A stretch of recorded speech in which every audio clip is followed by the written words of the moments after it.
নমস্কাৰ প্ৰিয় বন্ধু বান্ধৱীসকল আপোনালোকক স্বাগতম জনাইছোঁ এমআৰজি ষ্টাডি ইউটিউব চেনেলটোলৈ। আজিৰ এই ভিডিঅ'টোত আমি আলোচনা কৰিম এডিআৰই গ্ৰেড 3 এণ্ড গ্ৰেড 4 লগতে Assam police AB and UB পৰীক্ষাৰ বাবে মোষ্ট ইম্পৰ্টেণ্ট সাধাৰণ জ্ঞানৰ কিছুমান দৰকাৰী প্ৰশ্ন উত্তৰ এই ভিডিঅ'টোত আমি আলোচনা কৰিম। গতিকে আপোনালোকে ভিডিঅ'টো শেষলৈ চাব আৰু পলম নকৰি আমি ভিডিঅ'টো আৰম্ভ কৰিছোঁ। আৰম্ভ কৰাৰ আগতে এটা কথা কৈ লওঁ প্ৰিয় বন্ধু বান্ধৱীসকল, ভিডিঅ'টোত যিমানবোৰ প্ৰশ্ন আলোচনা কৰিম এই প্ৰশ্নবোৰৰ কিমানটা প্ৰশ্নৰ উত্তৰ আপোনালোকৰ মতে শুদ্ধ হয় কমেণ্ট বক্সত কমেণ্ট কৰি জনাব। নাম্বাৰ 1,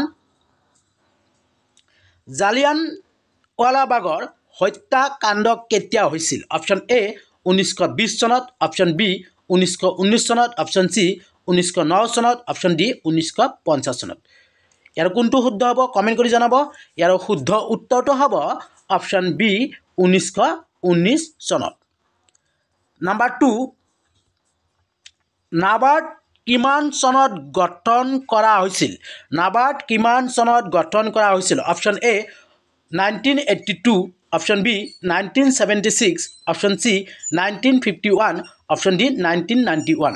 ইয়াৰ শুদ্ধ উত্তৰটো হ'ব অপশ্যন A 1982, অৰ্থাৎ 1982 চনত নাবাৰ্ড গঠন কৰা হৈছিল। নাম্বাৰ 3,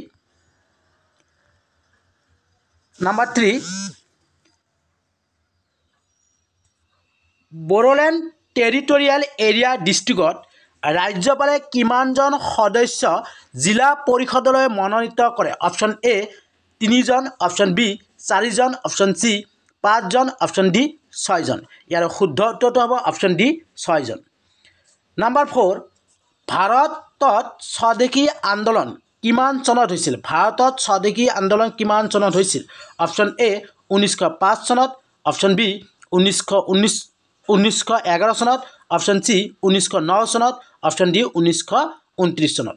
শুদ্ধ উত্তৰটো হ'ব অপশ্যন A 1905 চনত। মনত ৰাখিব 1905 চনত ভাৰতত স্বদেশী আন্দোলন হৈছিল। নাম্বাৰ 5,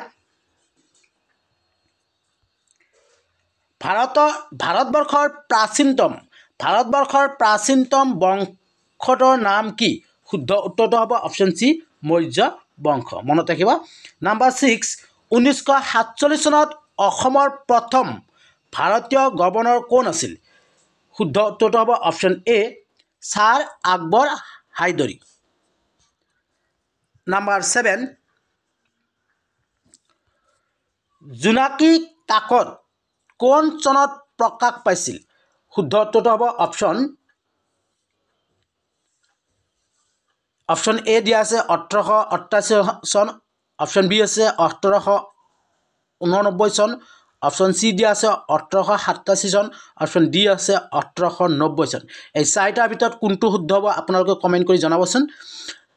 8 নম্বৰ প্ৰশ্ন, কুৱেশ্যন নম্বৰ 8, আইন অমান্য আন্দোলন কিমান চনত হৈছিল? আইন অমান্য আন্দোলন কিমান চনত হৈছিল? অপশ্যন A 1927 চন, অপশ্যন B 1930 চন, অপশ্যন C 1932 চন, অপশ্যন D 1934 চন। কোনটো হ'ব শুদ্ধ উত্তৰ? শুদ্ধ উত্তৰটো হ'ব অপশ্যন B 1930 চন। কুৱেশ্যন নম্বৰ 9, কিমান চনত দিল্লীক ভাৰতৰ ৰাজধানী হিচাপে ঘোষণা কৰা হৈছিল? কিমান চনত দিল্লীক ভাৰতৰ ৰাজধানী হিচাপে ঘোষণা কৰা হৈছিল? শুদ্ধ উত্তৰটো হ'ব অপশ্যন C 1911 চন। 1911 চনত দিল্লীক ভাৰতৰ ৰাজধানী হিচাপে ঘোষণা কৰা হৈছিল। কুৱেশ্যন নম্বৰ 10, ভাৰতৰ সংবিধান এখন সামাজিক দলিল বুলি কোনে কৈছিল? ইয়াৰ চাৰিটা অপশ্যন দিয়া আছে। ইয়াৰ শুদ্ধ উত্তৰটো হ'ব অপশ্যন C গেণ্ডাইল অষ্টিন। গেণ্ডাইল অষ্টিনে ভাৰতৰ সংবিধান এখনক সামাজিক দলিল বুলি কৈছিল। নাম্বাৰ 11, ICC মুখ্য কাৰ্যালয় ক'ত অৱস্থিত? এইটো আপোনালোকে জানে। ইয়াৰ শুদ্ধ উত্তৰটো হ'ব option B Dubai. Question number 12, তলৰ কোনটো অসম পুলিচৰ এটা শাখা নহয়? তলৰ কোনটো অসম পুলিচৰ এটা শাখা নহয়? ইয়াত চাৰিটা অপশ্যন দিয়া আছে। ইয়াৰ শুদ্ধ উত্তৰটো হ'ব অপশ্যন D প্ৰদূষণ নিয়ন্ত্ৰণ বিভাগ অসম পুলিচৰ এটা শাখা নহয়। কুৱেশ্যন নম্বৰ 13 অসমৰ কোনখন জিলাত শিক্ষিতৰ হাৰ আটাইতকৈ বেছি অসমৰ কোনখন জিলাত শিক্ষিতৰ হাৰ আটাইতকৈ বেছি শুদ্ধ উত্তৰটো হ'ব অপশ্যন এ যোৰহাট মনত ৰাখিব কুৱেশ্যন নম্বৰ 14 ভাৰতৰ কোনখন ৰাজ্যৰ শিক্ষিতৰ হাৰ আটাইতকৈ কম শুদ্ধ উত্তৰটো হ'ব option A Bihar question number 15 উত্তৰ পূবৰ ভিতৰত আটাইতকৈ পৰিষ্কাৰ নগৰ কোনখন উত্তৰ পূবৰ ভিতৰত আটাইতকৈ পৰিষ্কাৰ নগৰ কোনখন শুদ্ধ উত্তৰটো হ'ব অপশ্যন এ তেজপুৰ মনত ৰাখিব question number 16 what is the full form of RAM RAM what is the full form of RAM ইয়াত চাৰিটা অপশ্যন দিয়া আছে ইয়াৰ কোনটো শুদ্ধ হ'ব আপোনালোকে কমেণ্ট কৰি জনাব ৰেমৰ ফুল ফৰ্ম কি হয় আপোনালোকে কমেণ্ট বক্সত কমেণ্ট কৰি জনাব ইয়াত চাৰিটা অপশ্যন দিয়া আছে কোনটো হয় অপশ্যন আপোনালোকে মোক কমেণ্ট কৰি জনাব কুৱেশ্যন নম্বৰ 17 অসমৰ মাটিকালি কিমান অসমৰ মাটিকালি কিমান ইয়াত চাৰিটা অপশ্যন দিয়া আছে শুদ্ধ উত্তৰটো হ'ব অপশ্যন চি 78,438 বৰ্গ কিলোমিটাৰ কুৱেশ্যন নম্বৰ 18 বিশ্ব পৰিৱেশ দিৱস কেতিয়া পালন কৰা হয় এইটো আপোনালোকে জানে শুদ্ধ উত্তৰটো হ'ব অপশ্যন চি 5 জুন তাৰিখে বিশ্ব পৰিৱেশ দিৱস পালন কৰা হয় কুৱেশ্যন নম্বৰ 19 মণিৰাম দেৱানক কেতিয়া ফাঁচি দিয়া হৈছিল এইটো আপোনালোকে জানে 1858 চনৰ 26 ফেব্ৰুৱাৰীত শুদ্ধ উত্তৰটো হ'ব অপশ্যন এ কুৱেশ্যন নম্বৰ 20 চিৰ চেনেহী মোৰ ভাষা জননী এই গীতটো কোনে ৰচনা কৰিছিল শুদ্ধ উত্তৰটো হ'ব অপশ্যন এ মিত্ৰদেৱ মহন্তই কুৱেশ্যন নম্বৰ 21 2020 চনত সাহিত্য সভাৰ সভাপতি ৰূপে কোনে নিৰ্বাচিত হৈছে শুদ্ধ উত্তৰটো হ'ব option B Kuladhar Saikia question number 22